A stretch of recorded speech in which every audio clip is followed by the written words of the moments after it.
Eu vou falar em nome da Escola Digital Aprender Vivo. Meu nome é Isabel, vou falar em nome da equipe. Essa, como já falamos antes, é a nossa primeira comunidade de aprendizagem, que é um espaço que acontece a cada 15 dias e que a gente debate, a gente traz profissionais, especialistas para falarem sobre os assuntos que são trazidos pelos próprios alunos, pelas pessoas à nossa volta, né? E a escola digital Aprender Vivo, ela nasce dessa possibilidade que a tecnologia nos trouxe e da bagagem de duas profissionais, que é a Heloísa Fleury e a Marlene Marra, que formataram e criaram cursos na área da psicologia. A gente tem uma especialização, que é uma pós-graduação, Lato Sensus, para formação de terapeuta de família e casais e psicodrama de grupos. E essa especialização tem a nossa primeira turma com alunos que já estão participando aqui da comunidade. Está sendo uma experiência bem bacana, bem inovadora. São módulos que a gente tem aulas teóricas todos os sábados, das 9 à 1 da tarde. E a gente tem supervisões com a própria Marlene. Então, são professores incríveis que trazem a teoria do pensamento sistêmico, do psicodrama, intercalando e trabalhando com a supervisão da Marlene, que costura essas duas abordagens. Então, a gente tem esse grupo que iniciou uma primeira turma, e a gente tem também na Escola Digital, eu convido vocês para entrarem no site, para buscar informações, porque realmente é uma proposta diferente, é um começo de uma jornada digital que a gente está enfrentando esse desafio, mas que tem a possibilidade, com pessoas do Brasil todo, com uma diversidade de culturas, de posturas, de perfis, de profissionais, e profissionais também de todas as partes. Então, a gente tem essa mescla e essa diversidade como um material preciosíssimo da nossa especialização. E também temos os cursos livres. A gente traz, por exemplo, Pais Corajosos, que a gente traz o profissional que é o Chaim Omer, israelense, que fala e aborda sobre uma nova autoridade, sobre o enfrentamento de pais e filhos em relação às telas, à tecnologia, em relação à pandemia, aos diversos desafios, novos desafios que a gente vem enfrentando. Esse é um curso de 10 horas, que tem a possibilidade, inclusive, de entrevista com o próprio Chaim Omer. A gente tem o protocolo Cuidado Vigilante, que é um curso da Marlene Marra, que é um protocolo voltado para atendimento de vítimas de violência. É um curso de 10 horas, é um protocolo que, inclusive, tem um livro que ela traz toda essa abordagem de uma experiência no Hospital Agarram, em Brasília, junto à Secretaria da Saúde do Distrito Federal. A gente tem Decifrando a Violência, que é uma outra abordagem, uma abordagem mais de prevenção da violência, que é um curso de 20 horas. Manejo de grupos, jogos dramáticos, a gente tem muita coisa, então eu convido vocês a conhecerem a plataforma, o site, perguntar, eu mesma respondo pessoalmente a todas as dúvidas. E aqui nessa nossa primeira comunidade de aprendizagem, a gente vai ter a nossa convidada, a Célia, que a Heloísa vai fazer as boas-vindas e vai trazê-la para poder conversar sobre um tema tão importante, que é o luto e o suicídio. Então, obrigada, Isabel, e é um prazer receber a Célia Maria Ferreira da Silva Teixeira. Eu gostaria de te apresentar, Célia. Célia é mestre em Educação pela Universidade Federal de Goiás, doutora em Psicologia pela UNB, que é a Universidade de Brasília, psicodramatista, terapeuta familiar sistêmica, com certificação internacional em práticas colaborativas e dialógicas, fez o curso intensivo de terapia familiar no Chicago Center for Health Family, nos Estados Unidos. É a professora aposentada da Universidade Federal de Goiás, fundadora e ex-coordenadora do PATS, que é o Programa de Atendimento a Pacientes com Tentativa de Suicídio do Ambulatório de Psiquiatria da Faculdade de Medicina do HC da Universidade Federal de Goiás. Psicoterapeuta na área de perdas, luto e comportamento suicida em Brasília e Goiânia. Membro associada da ABEPS, que é a Associação Brasileira de Estudos e Prevenção do Suicídio. Então, com essa larga experiência na área, será um prazer para todos nós podermos ouvir a Célia falar sobre luto e suicídio, um tema hoje bastante relevante nesse momento que nós estamos vivendo. Então, eu agradeço muito a sua presença, Célia, e passo a você a palavra para poder nos brindar com toda essa experiência que você tem em várias frentes. Obrigada. Obrigada a você. Boa noite a todos, a todas. Eu quero inicialmente agradecer o convite da Marlene e da Heloísa para estar com vocês nesse momento, a primeira live, né, do projeto. Eu fico muito feliz, satisfeita de estar agora aqui nesse momento, que eu intitulo de Encontro Conversacional, um momento em que nós vamos abordar dois temas bastante complexos, né, e difíceis, que é a questão do suicídio e do luto. São dois temas cercados por muito tabu na sociedade. Nós sabemos disso, né? Falar de morte é uma coisa difícil, né? A morte foi sempre um tema muito afastado nos nossos contextos de vida, no nosso cotidiano.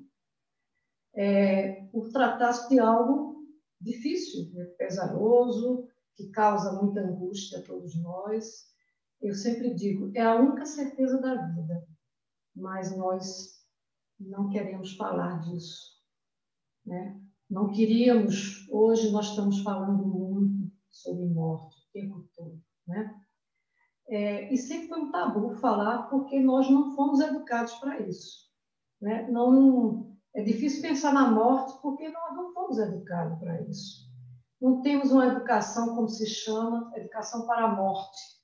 Esse é um termo já utilizado nos contextos acadêmicos, né? E nos contextos outros, como educacional também, fazer educação para a morte, né? Mas nós sabemos que nós vivemos morrendo. Vive-se, portanto, morrendo, né? Como diz o poeta Fernando Pessoa.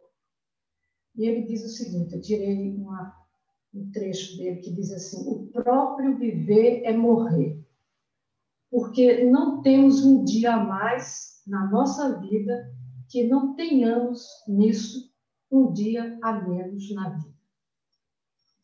E a morte, no caso, o suicídio, encerra um grande tabu na sociedade, em função da forma que ocorre, de toda a complexidade, de todo esse tabu, como eu falei, em torno da temática morte.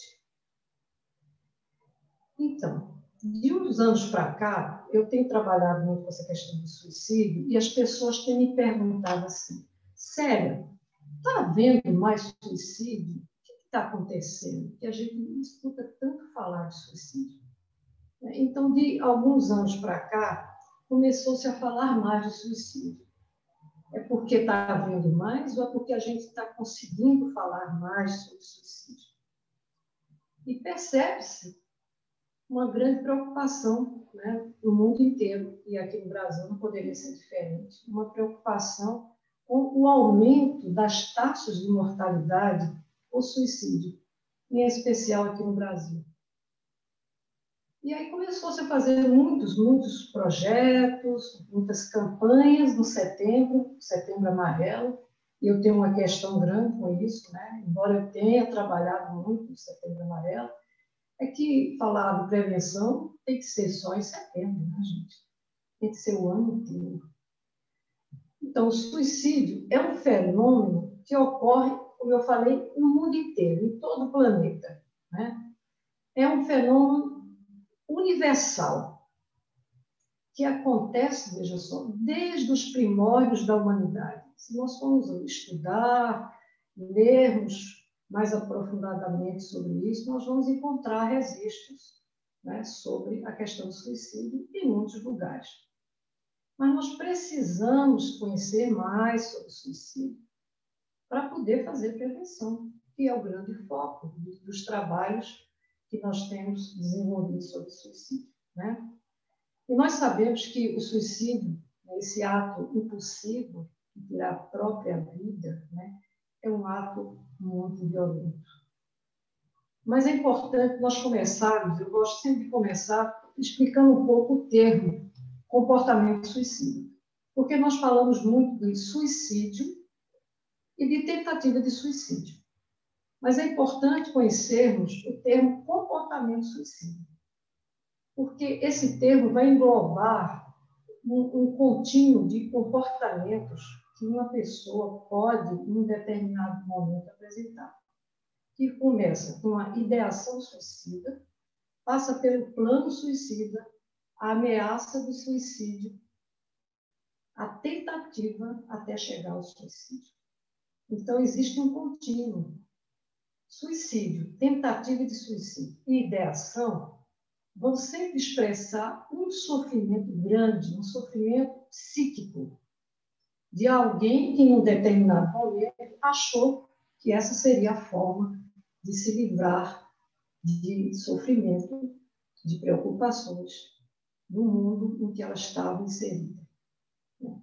Por que uma pessoa se mata? Essa é uma questão que sempre nos intriga, né? E as pessoas sempre ficam perguntando, principalmente quando ocorre um episódio de uma morte por suicídio. Por que será que ele se matou ou ela se matou? Então, essas questões, ela invade a nossa mente e nós sabemos, por outro lado, que várias áreas do conhecimento têm tentado estudar e explicar, como a medicina, a psicologia, a filosofia, o direito, tentando explicar, mas nenhuma área consegue exatamente, né, explicar quais os motivos que levam uma pessoa a morrer por suicídio, a querer deixar essa vida, né, que nós estamos vivendo mesmo com sofrimento. Olha, o suicídio é um problema de saúde pública. Precisamos sempre estar dizendo isso, porque nós temos que esperar, né, dos gestores, movimento de prevenção, políticas de prevenção do suicídio. Então, é um problema de saúde pública, denominado assim pela OMS, pela Organização Mundial de Saúde, em função da magnitude do problema, do fenômeno, em função do potencial de gravidade, mas também em função da possibilidade de prevenção. O suicídio é um fenômeno que a gente diz multideterminado. Quando alguém chega e pergunta assim, mas você não acha que a pessoa morreu porque estava deprimida? Ela estava discutindo lá com alguém e pulou do prédio. Deve ter sido esse atrito que houve. Então, a nossa tendência é tentar achar um motivo, usando sempre um pensamento linear, um pensamento reducionista. E, na realidade, nós temos que entender que existe uma cadeia de fatores que vão acontecendo conjugadamente. Então, nós falamos da interação de diversos fatores. Então, existem fatores sociodemográficos, transtornos mentais, fatores psicossociais, fatores familiares e fatores médicos, que se referem à questão dos quadros de enfermidade, né? Então, nós vamos entender, né, explicitando um pouco mais. Então, a gente fala sociodemográfico e a gente vai pensar na questão dos jovens e dos idosos. Então, temos uma questão de idade. Há dois grupos preocupantes na sociedade, que são os jovens e os idosos. E, às vezes, as pessoas se surpreendem porque acham que os idosos, mas como idoso? Então, idoso antigamente, gente, anos atrás, era o grupo que maior morria por suicídio, a taxa era mais alta. Depois isso foi deslocado para os jovens. Porque há muitos comportamentos do idoso que são comportamentos autodestrutivos e que as pessoas não conseguem fazer uma leitura desses comportamentos. Então, um outro aspecto é a questão de gênero. Então, homem, no mundo inteiro, os homens morrem mais do que as mulheres. Mas as mulheres tentam mais o suicídio. Isso também é no mundo inteiro. Agora, em algumas categorias profissionais, como nós temos a categoria dos médicos, né, há estatísticas que falam que as médicas morrem mais do suicídio. Bom, mas tem outras questões também, como a presença de transtornos mentais. São fatores de risco. Quando os transtornos não são diagnosticados e nem são tratados, né? Há também perdas significativas na vida que o sujeito vivenciou, né? A questão de abuso sexual na infância, né? A questão da história familiar, e a gente vai ver a repetição, às vezes, de padrões de comportamento suicida numa família, né? Tentativas de suicídio prévias, o sujeito que já tentou suicídio, eu sempre digo, gente, não é o fato da pessoa ter tentado, tentou lá na adolescência, que está agora com 40 anos. Mas isso o coloca num grupo de risco de suicídio. Porque alguém que, em algum momento da vida, tentou resolver as suas questões existenciais, pessoais, usando um recurso desse, né, poderá, em outro momento, repetir a mesma coisa. Então, nós temos, né, um conjunto de fatores que são fatores de risco. Agora, há sinais também que nós chamamos isso aí a atenção, porque qualquer um de nós pode perceber isso. São os famosos sinais de alerta do suicídio, que nós encontramos nas verbalizações, na fala das pessoas que estão em sofrimento psíquico. Tipo, eu não aguento mais, né? Eu gostaria de dormir, não acordar mais, ninguém pode me ajudar, nada pode ser feito, eu não aguento mais, estou no meu limite, eu sou um peso para os outros. Não é que essa frase isolada vai nos remeter à ideia sempre de que essa pessoa vai tentar o suicídio, mas é essa conjugação de fatores, né? Nós vamos juntando fatores aqui e acolá, e aí identificamos que a pessoa possa estar realmente no grupo de risco de suicídio. Mas nós sabemos que o suicídio exige uma prevenção constante. E a prevenção do suicídio, gente, é uma tarefa de todos nós, educadores, psicólogos, médicos, professores de qualquer nível, familiares, é uma tarefa de toda a sociedade. Não é uma tarefa exclusiva para a área psíquica. É importante dizer isso. Agora, para prevenir, nós temos que compreender o fenômeno do suicídio. Nós temos que conhecer fatores de risco.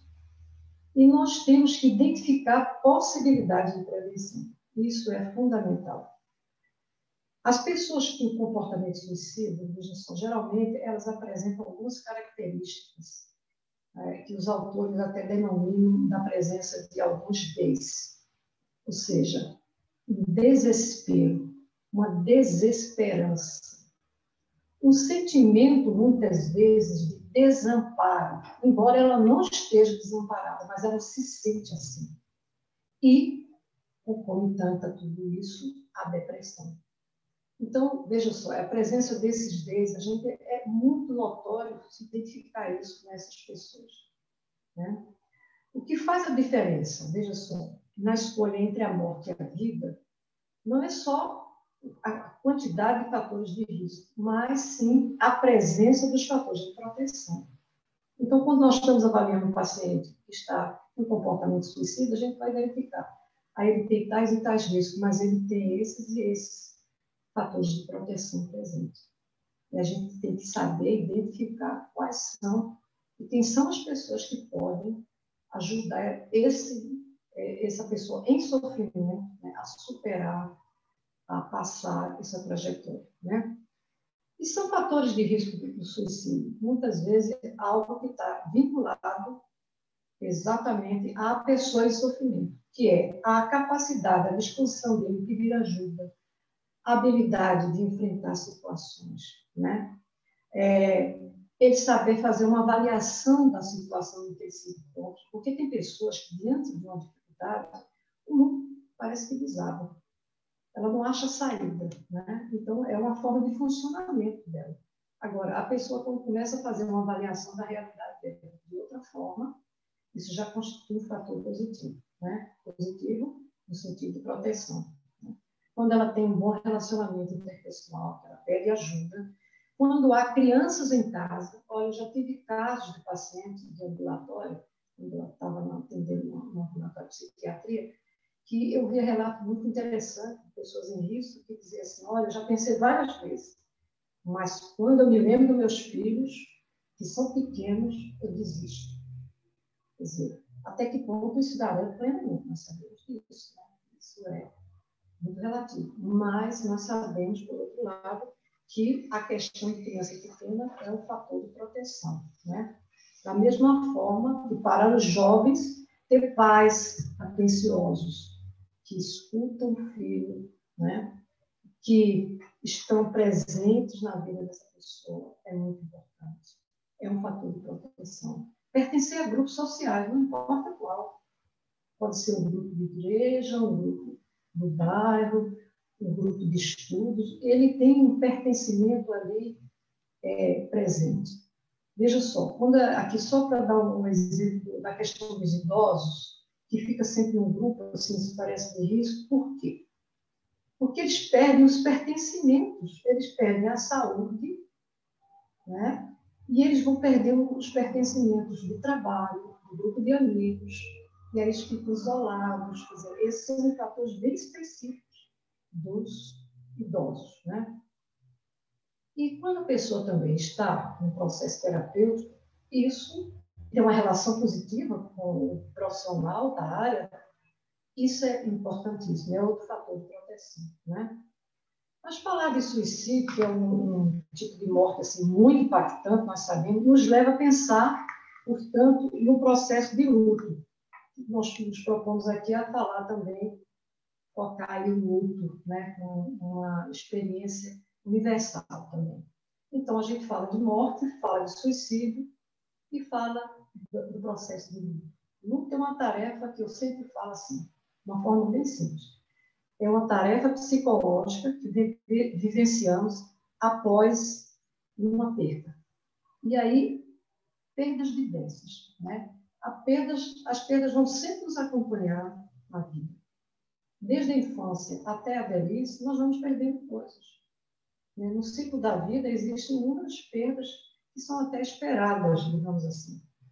Então, há perdas diversas. Há perdas de planos também, de expectativas de futuro, de bens materiais, né? Há perdas da imagem corporal, perdas da tranquilidade, do mundo que nós conhecemos, do nosso mundo, portanto, presumido, né? Usado na linguagem do luto, né?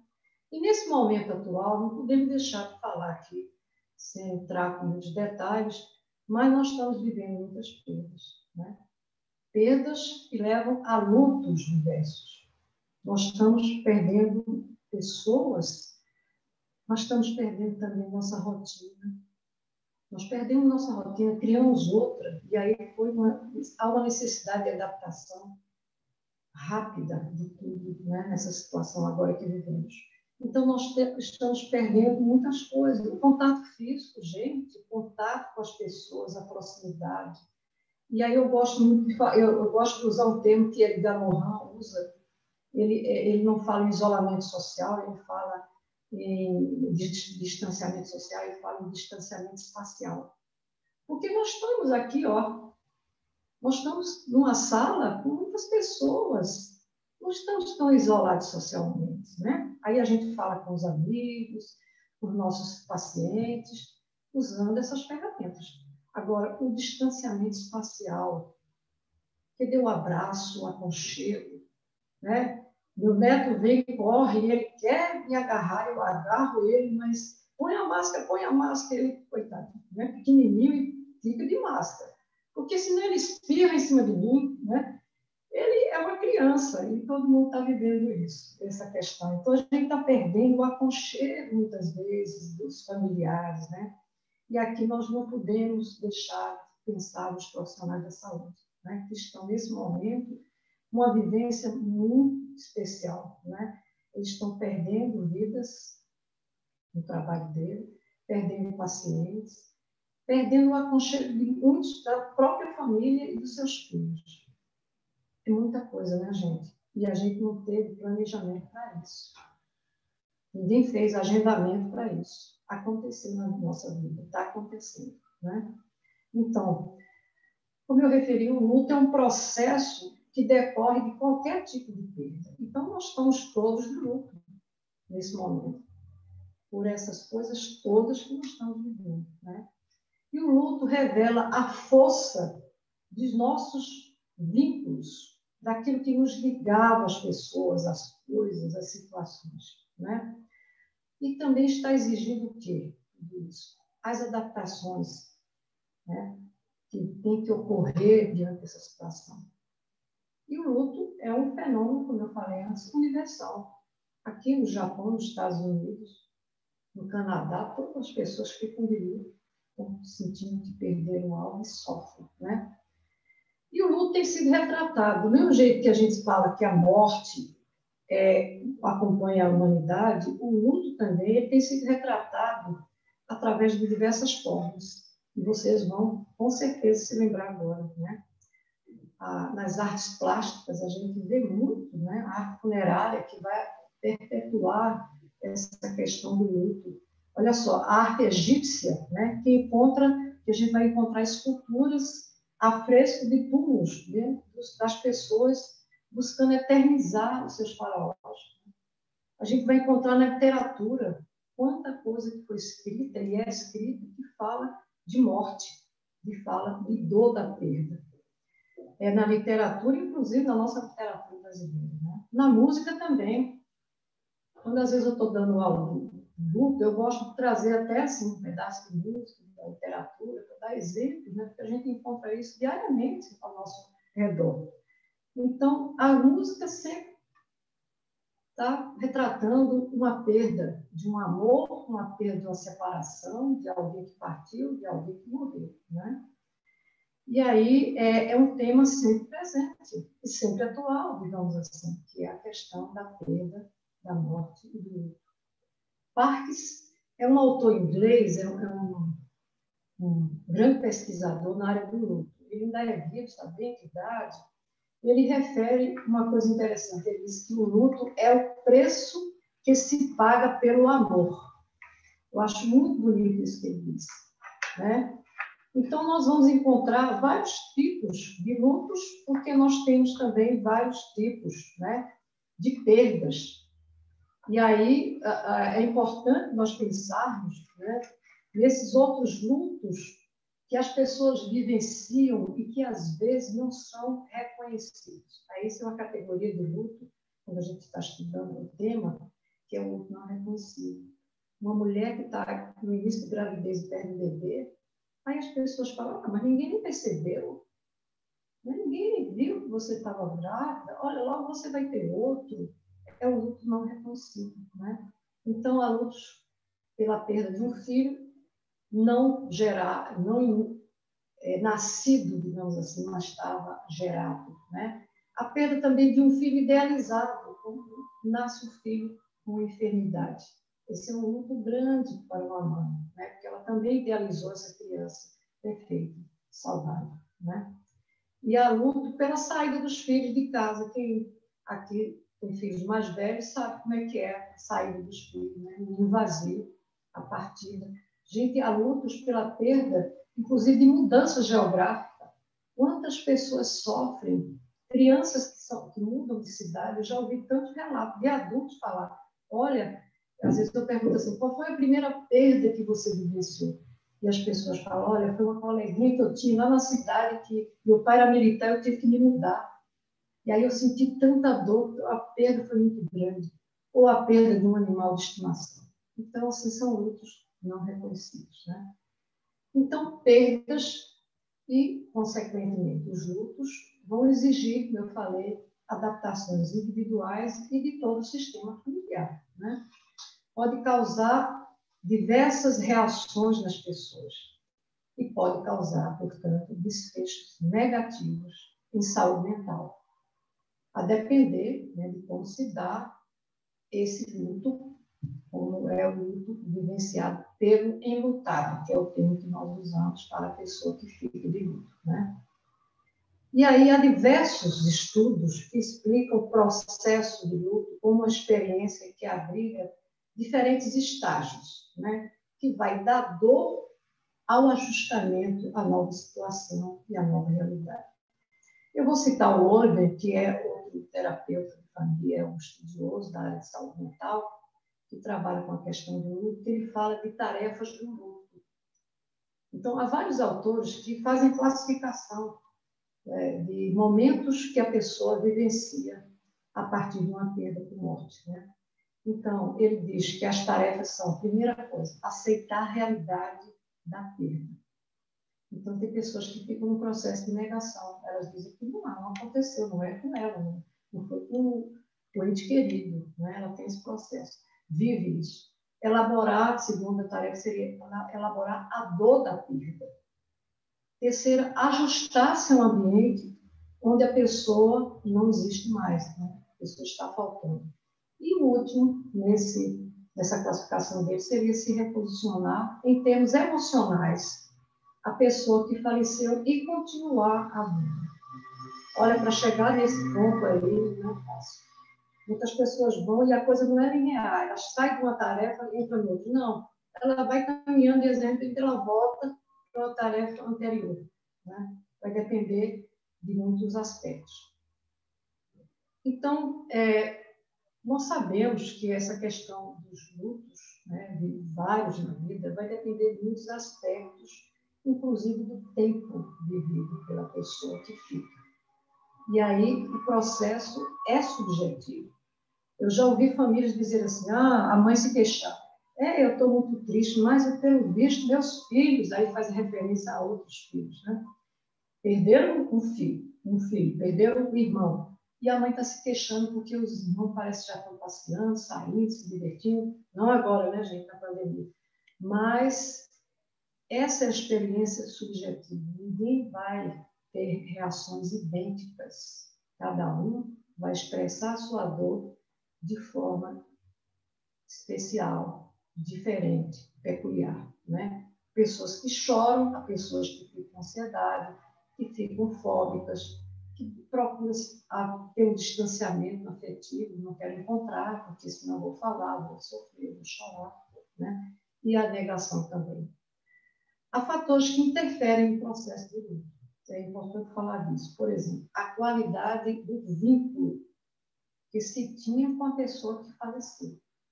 Né? Estava tudo bem, por exemplo, morreu uma pessoa do par conjugal. Como é que estava o casal? Estava num momento bom da vida do casal, ou tinha algum conflito? Quer dizer, o enlutado, o próprio luto dele vai depender desse momento em que se encontrava, né? Vai depender do momento do ciclo de vida. Quem está enlutado é uma criança, é um jovem, é um adulto, é um idoso que perdeu o filho para um idoso que entende que na cronologia ele deveria morrer primeiro que seus filhos. Aí o filho morre primeiro que ele. Isso é impactante na vida, né? Isso é um fator que vai dificultar o seu luto, né?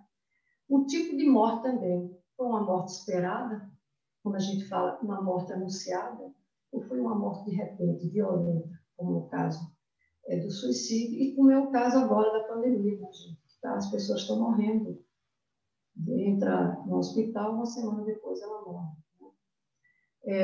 O tipo de morte, como eu falei, do suporte social e psicológico, né? E se isso pode ocorrer, nesse momento agora nós sabemos que isso está sendo dificultado, né, pelos protocolos que estão ocorrendo, que não permitem que as pessoas fiquem juntas, dando suporte, né? E aí eu vou falar um pouquinho depois dos rituais, né, que isso agora está sendo muito dificultado. Bom, mas não podemos também pensar que toda a situação de perda de luto leva a um luto complicado, que é o termo que nós usamos quando a pessoa não consegue passar pelas tarefas do luto e começa a apresentar alguns sintomas, né, físicos psicológicos. Nem todo mundo, veja só, precisa de um tratamento após uma situação de perda ou morte, né? Nem todos. E aí eu acrescento aqui também uma perda por separação, ela é muito traumática para algumas pessoas, né? E essas pessoas, quer dizer, vai depender de muito desses vínculos constituídos, da idade da pessoa, né? De como se deu a separação. Mas aí, no caso da morte, como foi que aconteceu essa morte? Então, o luto pode se tornar um luto complicado, que na linguagem técnica a gente encontra muito termo também luto problemático, e antigamente a gente ouvia falar de luto patológico, quando era um luto difícil também, né? Então,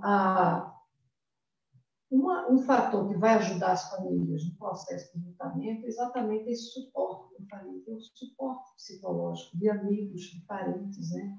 E aí a gente fica pensando agora como é que nós fazemos, né? E também, veja só, proceder à realização de rituais comuns. Então, nós sabemos que tirar isso das pessoas, né, tem causado um sofrimento muito intenso, né? Porque o ritual fúnebre, ele tem uma função importante para demarcar exatamente a perda. Então, o velório, o enterro, aquele tempo que as pessoas ficavam muito mais, né, em volta ali dos familiares e do morto, era um tempo que exatamente levava as pessoas a entrar em contato com a realidade da perda. Então, está acontecendo isso. Além de dar suporte à família, esses momentos ajudavam também as pessoas a entenderem, aos amigos, os vizinhos, os colegas de trabalho, a processarem aquele evento trágico que é a perda de alguém, né? E agora nós estamos sabendo que o luto com a pandemia, né, como pode agravar esse luto, que a pandemia pode ter uma relação direta com um luto complicado, né? Então, trouxe a pandemia, volta e meia eu vejo alguém falar, não, teve assim, enterro assim, rápido, mas teve. Mas muitas pessoas têm relatado exatamente a ausência desses rituais, né? Então, veja só, alguém que entrou no hospital caminhando, embora doente, ele sai no caixão fechado. Impactante isso para a família. E a família não vê mais a pessoa, sabe que está ali no caixão. O contato é distante e é rápido. Então, todas essas ocorrências vão dificultar esse processo. E aí vocês podem perguntar, mas como é que a gente ajuda as famílias, né? Fazendo curso de terapia familiar, como é que faz isso? Então, se a gente não pode estar junto, então vamos fazer um trabalho virtual. Por que não? Né? Então, essas pessoas precisam muito de apoio, né? Se o momento não permite essa aproximação, a presença física, né? Que se possa oferecer uma escuta à distância, uma escuta humanizada, acolhedora, né? Que a gente possa acolher a tristeza, a desesperança que a pessoa fica. Olha o que imagino que é uma pessoa perder 2, 3 pessoas da própria família, né? Os familiares. Ela diz a vida não tem mais sentido, né? E aí ela fica deprimida, né? E ela fica sem querer mais se autocuidar, né? Isso é um risco também da sua saúde física e mental, né? Bom, no caso do suicídio, aí a gente vai agora tocar um pouquinho a questão do luto, né?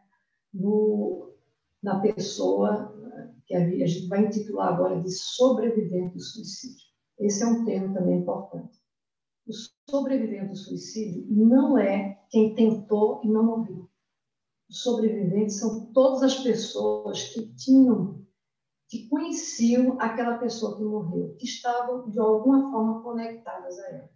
Pode ser o seu médico, o seu terapeuta, os familiares, os colegas, os vizinhos, todas as pessoas que, de uma certa forma, foram impactadas com a morte daquela pessoa. Então, é muito importante se dar atenção aos sobreviventes do suicídio. E aí a gente vai entrar aqui numa dimensão, se fala uma palavra que é muito usual na área de sociologia, mas muita gente não conhece, que é o trabalho de pós-venção do suicídio. A gente fala em prevenção, que são todas as medidas protetivas, e a gente fala de pós-venção, que é o trabalho que se faz com essas pessoas que são atingidas pela notícia, pelo fato da morte de alguém que morreu por suicídio. Então, nós temos... É muito importante falar do pós-venção, que é um trabalho que começou a se falar mais recentemente, né? Eu achei interessante que o ano passado eu participei de muitos eventos no mês de setembro e as pessoas sempre estavam me pedindo para falar de pós-venção do suicídio. Eu digo, olha, agora estou começando, né, a despertar para a necessidade, porque o trabalho de pós-venção a gente faz com os familiares, pode ser no espaço terapêutico, pode ser em outros espaços, faz com alunos, com colega, ou perdeu o colega, e aí a escola está sem saber o que fazer. E esse trabalho é importantíssimo ser feito na escola, com os educadores, com os colegas daquele aluno, daquela turma que morreu por suicídio. Então, o trabalho de pós-venção é necessário. Eu já tive a oportunidade de fazer algumas experiências em universidade e em escolas de ensino médio e de ensino fundamental também, cujos colegas estavam lá todos tocados, né, sensibilizados com a perda de um colega que havia morrido por suicídio. É muito importante se fazer isso, porque o trabalho de pós-venção, ele contém também uma dimensão de prevenção, para que não sejam instalados alguns quadros graves em função de um luto complicado. E aí a gente vai encontrar realmente nas famílias. Nós precisamos trabalhar muito com as famílias, porque são pessoas que estavam ligadas diretamente àquele que morreu, e aí desenvolvem vários sentimentos. E é, assim, um conjunto de sentimentos muito difíceis, como a culpa, a raiva, a vergonha, e até, em alguns casos, um sentimento de alívio. Eu já tive a oportunidade de ouvir relatos de familiares falando disso. E parece estranho a gente dizer assim, mas como alívio? Alguém morreu da família, a pessoa está aliviada? Olha, mas o sofrimento era tamanho na família, a angústia era tamanha, não se sabia nunca como ia encontrar a pessoa quando chegava em casa, e se fazia tudo, levava para médico, mudava de medicação, e a pessoa veio mal. E aí a pessoa falou, estou aliviada. E eu já vi várias vezes esse relato. E é um relato difícil, porque imagina você falar isso com uma pessoa amiga. Como você está falando isso? Sua irmã morreu e você está dizendo que está aliviada. E às vezes é só no espaço terapêutico que isso é possível ser verbalizado, né? Então, o trabalho de pós-venção, ele pode, como eu falei, portanto, ele ocorrer em qualquer espaço da sociedade, independente, né, se é um contexto terapêutico ou não. A escola, o próprio ambiente de trabalho, veja só, é um espaço para se fazer pós-venção de suicídio. Na comunidade, nas equipes de saúde, as equipes de profissionais têm que se fazer um trabalho também. Tem que dar espaço para as pessoas falarem da ressonância da perda de um colega ou da perda de um paciente sobre si próprio. Então, eu tive a oportunidade, quando eu trabalhava no ambulatório, de a gente ter perdido uma colega que tinha passado, né, pelo trabalho conosco, era uma pessoa que nos ajudava e ela veio a suicidar-se. Nós tivemos que fazer um trabalho para a equipe. Temos que falar do nosso sentimento para poder trabalhar, para poder continuar trabalhando, né? Então, são todas as intervenções então, que vão ser desenvolvidas, portanto, para evitar aspectos traumáticos do mundo, né? E muitas vezes a gente identifica o seguinte, que quando a morte é de outra ordem, a perda foi, por exemplo, foi um acidente de carro, né? Ou foi uma doença que se arrastou, e aí tem toda uma característica diferente, porque existe aí a gente vai usar o termo de luto antecipatório, né? Quando a gente sabe que a pessoa está mal, vai piorando, e a pessoa vai acompanhando até o desfecho final, né? Então, a gente tem percebido o seguinte, que amigos e familiares que usualmente davam apoio ou dão apoio aos enlutados, né, com esses tipos de morte, seja por doença, por acidente. No caso de suicídio, a oferta, digamos assim, de ajuda é muito mais difícil. A pessoa não sabe o que vai dizer. Então, ela evita ir. E aí, aquele familiar enlutado fica muitas vezes sem apoio, porque as pessoas, né, ficam sem jeito. Então, a gente vê a contribuição da rede de suporte dela passa a ser muito menor, né? Ou o contrário, né, gente? Eu já ouvi relatos de enlutados dizerem que não suportavam mais o tanto de pergunta das pessoas, porque há uma coisa de curiosidade do ser humano, né? E aí ela quer saber, mas você não percebeu que ele estava mal, que ela estava mal? E aí é uma série de perguntas e a pessoa começa a se esquivar do contato com os outros, né? Para não ouvir perguntas, para não ter que sofrer mais ainda, né? Então, o suicídio é um evento na vida das pessoas que demanda reconstruir novos sentidos para aquele que fica, ou seja, para o mental, né? Porque a dor é muito grande, o sofrimento, a grande pergunta por que ele se matou, né? E se eu tivesse feito outra coisa, em vez de ser um ser, né, nos enlutados? E se eu tivesse, uma mãe me falou uma vez assim, olha, meu filho, ele matou-se em casa, ele se enforcou, e se eu não tivesse saído? E ela ficava aquilo na sessão falando o tempo todo, porque ela se culpava, porque ela deu uma saída, nesse meio tempo ele se suicidou. Então, há muitas questões. E se eu tivesse mudado o médico, se eu tivesse levado ele a outro local, e se tivesse feito isso? Então, são questões que não têm respostas, né? Fica, portanto, aqui patente a necessidade de a gente oferecer uma ajuda, né, a essas pessoas enlutadas, né, para que esses sobreviventes não entrem num grupo de risco também. Porque, às vezes, as pessoas ficam tão traumatizadas que elas ficam sem esperança também, elas ficam desesperadas e elas começam também a pensar, eu já ouvi mãe falar para mim isso, eu muitas vezes penso em fazer a mesma coisa, porque eu não suporto mais essa dor da ausência e da forma que aconteceu, né? Então, é importante poder ajudar, né, reconhecer o sofrimento das pessoas a partir de muitos eventos na própria vida nossa, que nós identificamos com certeza que nós tivemos perdas, vivemos lutos, né, e que nós recebemos ajuda em algum momento. Então, fica essa questão presente para todos nós, quem sabe, cada um de nós pudermos ajudar alguém em sofrimento, né, um enlutado, e se tivermos mais conhecimento sobre a questão do comportamento suicida, poder ajudar alguém que está em sofrimento psíquico, né? Estamos aqui hoje, nesse momento, nessa noite, se vocês pensarem, vai se configurar um pouco em ação de prevenção do suicídio, porque nós estamos falando de alguns cuidados, né? Então, toda vez que nós estamos falando sobre riscos e sobre ajuda, ações de prevenção, nós estamos conscientizando as pessoas, né, de que o suicídio é uma morte evitável.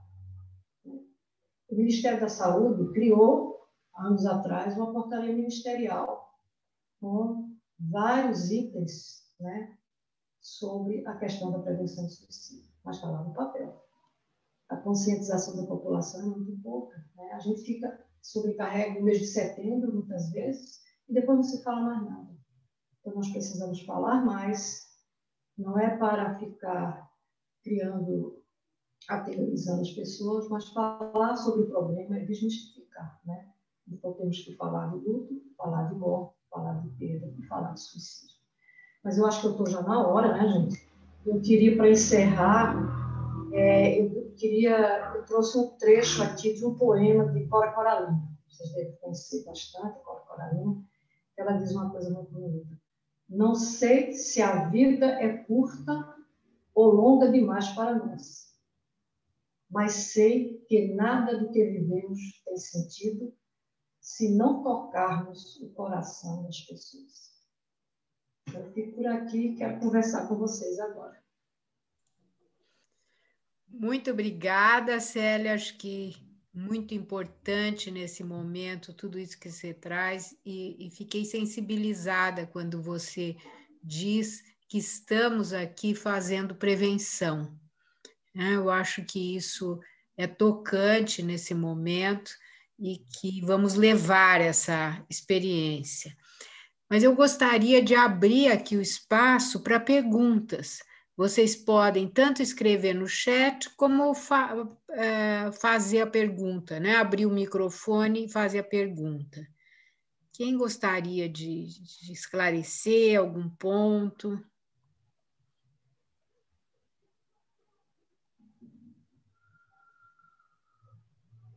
Eu quero, Heloísa, Jussara. Jussara, fica à vontade. Boa noite, Célia. Que alegria! Boa noite, Jussara. Quero dizer que foi uma esperança, eu estou esperançada a ouvi-la, viu? Então, se tinha algum desesperançamento aqui dentro, ele já se foi. E dizer assim, eu acho que concordo plenamente, o Aprender Vivo tem sido um caminho de esperança para muita gente, viu, Heloísa, Isabel, Marlene, porque bom, tem sido um momento também, literalmente, de estarmos vivas, né? Eu coloquei que retomar esse papel de estudante, eu tenho 53 anos, vou fazer, já fui estudante desse grupo, e pela qualidade que elas se colocam e à disposição para ajudar as pessoas, não só como estudante, mas também como parceira de várias ações sociais. E foi um presente, né, estar junto aqui nesse momento. E eu quero só reafirmar, não é uma pergunta, talvez alguma, assim, tem muitos tabus também em relação à família, né, desse enlutado, dessa pessoa, então, família do suicida, tem um contexto suicida, e que essas coisas ficam também como esse tabu.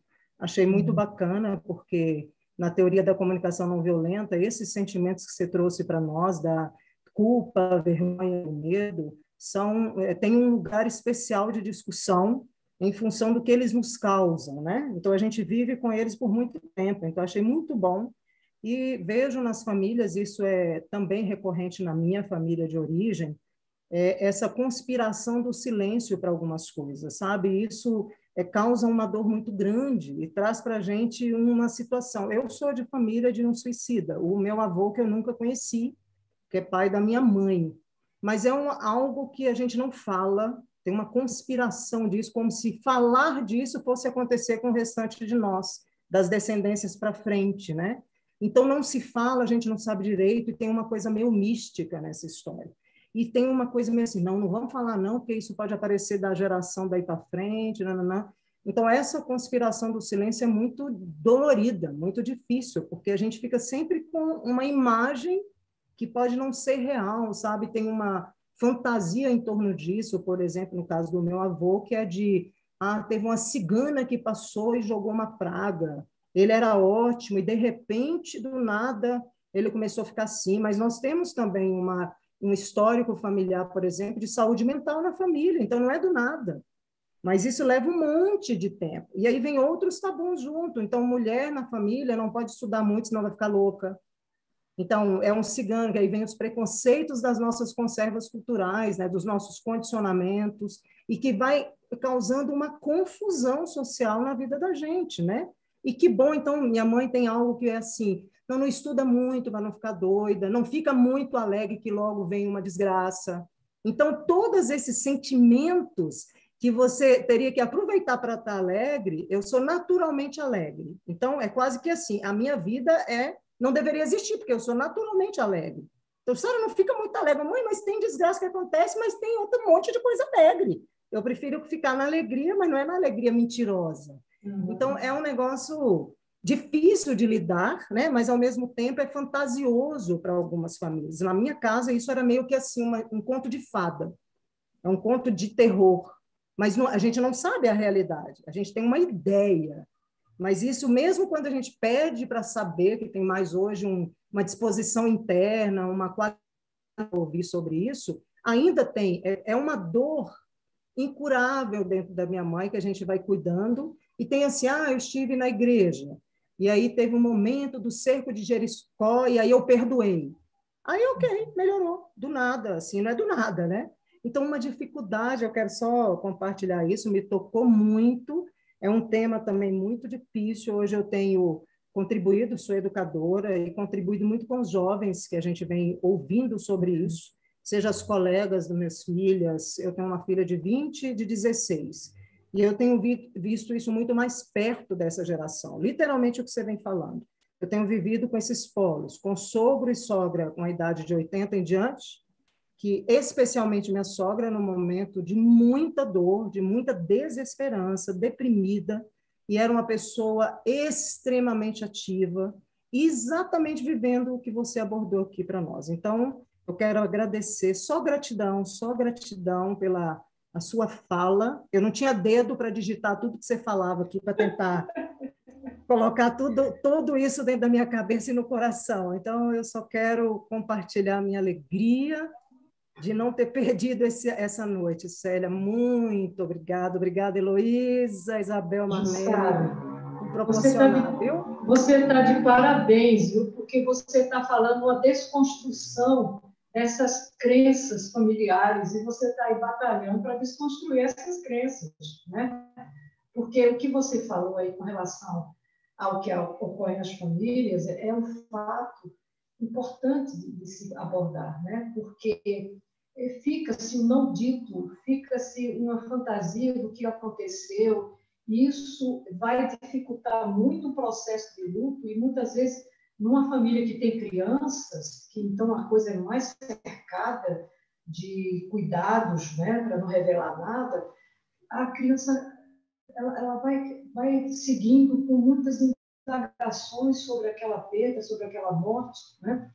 Agora, por outro lado, nós sabemos também, existem muitos estudos, né, e em especial na parte da neurobiologia do suicídio, que falam do aspecto transgeracional também nas famílias. Mas isso não são fatores determinantes, porque o sujeito vive inserido em contextos diversos, relacionais, que, né, ajudam essa pessoa a sair muitas vezes do seu sofrimento, e nós não podemos usar um pensamento determinista, simplista. Nossa, naquela família já teve um caso, então qualquer coisa agora eu vou ficar de olho naquele fulaninho lá, no sobrinho, porque ele tem umas coisas assim, também estranhas, quem sabe mais na frente, e aí isso é realmente um peso muito grande para uma família, né? É preciso desconstruir essas histórias, né? Criar novas narrativas para as mortes, né? E trabalhar com a realidade, trabalhar com o dado real. Porque um dos aspectos que dificulta um processo de luto é não trabalhar com dados de verdade, né? Por exemplo, até no processo de terapia mesmo, tem pessoas que chegam, e isso dificulta o processo de luto. Ela não fala uma palavra, morreu. Ela diz assim, porque quando ele partiu, ele não está mais aqui. Então, não enfrenta aquela realidade que você está dizendo quando o seu marido morreu, né? Então, com o jeito que você coloca coisa para a pessoa, né? E é para ela entrar em contato com essa realidade, porque ela fica evitando, como se eu não falo a palavra, então eu me distancio desse fato, eu estou me protegendo, mas isso não quer dizer que eu não vá sofrer até mais, né? Outra pergunta, vamos lá, pessoal. Então, alguém mais tem alguma pergunta? Nós estamos na hora de terminar, mas tem tanta coisa fica aí. Se alguém tiver mais alguma pergunta. Mas acho que foi tão completo e pudemos sentir tanta coisa, passar por tantos fatos da nossa história de vida. Acho que foi bem completo, Célia. Queria agradecer muito, agradecer o testemunho da Jussara, né? Os elogios. Acho que é sempre tão gratificante a gente ver que o momento planejado atendeu plenamente aos nossos desejos, às nossas expectativas. Heloísa, eu posso ler um trechinho aqui do uma poesia do Santo Agostinho, que era filósofo? Dá tempo? Claro, claro. Eu acho isso aqui muito lindo, viu, gente? Usando esse termo, muito lindo, né? Que é tão desapropriado. Mas veja só, ele fez um poema chamado A Morte Não é Nada. Eu gosto muito de ler isso aqui. Ele diz assim: a vida significa tudo o que ela sempre significou. O fio não foi cortado. Por que eu estaria fora de seus pensamentos, agora que estou apenas fora de suas vistas? Eu não estou longe, apenas estou do outro lado do caminho. Você que aí ficou, siga em frente. A vida continua, linda e bela como sempre foi. Muito obrigada, muito lindo, muito bom. Então, eu queria agradecer muito, Célia, a sua maravilhosa contribuição. Muito Acho obrigada, que tem aqui Célia. algumas manifestações da plateia, né, das pessoas.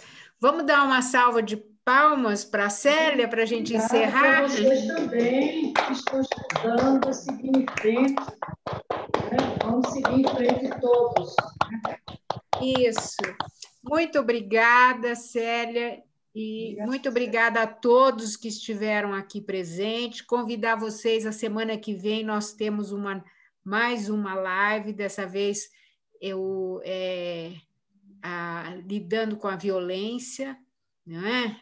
O título não sei exatamente qual é, mas é basicamente lidando com a violência, trabalhando com famílias, mas vocês vão receber, visitem o site do Aprender Vivo para poderem acompanhar todas as promoções. Muito obrigada e boa noite a todos. Obrigada, Célia. Até. Boa noite, obrigada, boa noite. Boa noite. Célia, tem vários elogios aqui no chat. Fique, né? Agradecimentos pelas contribuições. Palestra tocante, agradece muito, muito obrigada, boa noite. Várias manifestações de afeto e de prazer com as contribuições. Muito obrigada.